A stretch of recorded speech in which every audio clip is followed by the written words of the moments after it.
Number 3 na maling akala. May mura pa bang property na mabibili sa Metro Manila? Ang i-discuss natin today ay mga maling akala sa pagbili ng house, na maaaring ito din ang pagkakaalam mo at bibigyan nating linaw sa video na ito. Kaya naman tapusin mo ang video na ito hanggang sa dulo. Number 3 na maling akala.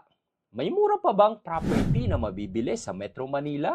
I-property sa Metro Manila ang pag-uusapan.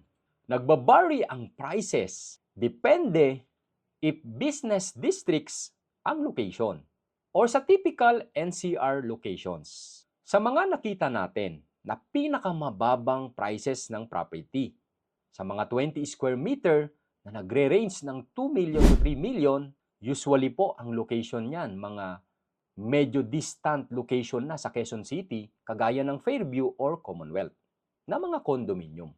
Based sa mga nakita po natin na prices, nagre-range po yan if nasa 2 to 3 million, ng 15 to 20k monthly, pinakamababa na po yun. Sa isang studio unit na condominium. At nagre-require ng 50,000 and above para sa required income. Kaya naman kung ang budget po natin ay 10k monthly and below, wala na po talaga tayong makukuha sa Metro Manila.